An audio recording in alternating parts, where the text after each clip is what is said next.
राधे राधे सभी भक्तों, कैसे हैं आप सभी। आशा करती हूँ आप सभी खुश और स्वस्थ होंगे। तो आज हम पढ़ने जा रहे हैं श्रीमद् भागवत गीता के पहले अध्याय के श्लोक 7, 8 और 9। इससे पहले हम श्लोक 6 तक पढ़ चुके हैं। तो भगवत गीता के श्लोक 7 है, अस्माकं तु विशिष्टा ये तान्यभूत द्विजोतम नायकामं सैन्यस्य संज्ञार्थम तान ब्रवीमि ते। इस श्लोक का अर्थ है, हे द्विजोतम ब्राह्मण श्रेष्ठ द्रोणाचार्य, अब मेरी सेना में जो विशेष प्रधान योद्धा हैं उन्हें आप जानिए।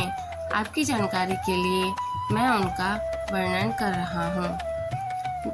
इस श्लोक में धृतराष्ट्र के प्रश्न का उत्तर देते हुए संजय कहता है कि कौरवों की सेना में जो विशेष और प्रमुख योद्धा हैं, अब मैं उनका नाम आपको बताता हूँ। यह श्लोक द्रोणाचार्य से संबोधित है, जिन्हें द्विजोतम कहा गया है यहाँ पर, यानी श्रेष्ठ ब्राह्मण और महान गुरु। श्लोक 8, भवान भीष्मश्च कर्णश्च कृपश्च समेति अंजः अश्वत्थामा विकर्णश्च सोमदत्तिस्तथैव च। आप द्रोणाचार्य, भीष्म पितामह, कर्ण संग्राम में विजयी कृपाचार्य, अश्वत्थामा, विकर्ण और सोमदत्ति भूरिश्रवा, ये सभी मेरी सेना के महान योद्धा हैं। इस श्लोक में संजय अब कौरव सेना के प्रमुख योद्धाओं के नाम गिनाता है, जैसे कि द्रोणाचार्य, भीष्म, कर्ण, कृपाचार्य, अश्वत्थामा, विकर्ण, सोमदत्ति।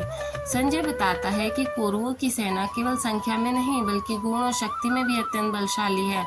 सभी योद्धा न केवल वीर हैं बल्कि कुशल रणनीतिकार भी हैं। यह युद्ध कोई साधारण युद्ध नहीं बल्कि महायुद्ध है, जिसमें दोनों पक्षों के महान योद्धा उपस्थित हैं। श्लोक 9, अन्ये च बहवः शूरा मदर्थे त्यक्तजीविताः नाना शस्त्र प्रहरणः सर्वे युद्ध विशारदः। इस श्लोक का अर्थ है, और भी बहुत से शूरवीर हैं जो मेरे लिए अपने प्राणों का त्याग करने को तैयार हैं। वे विविध प्रकार के शस्त्रों से सुसज्जित हैं और सभी युद्ध कला में निपुण हैं।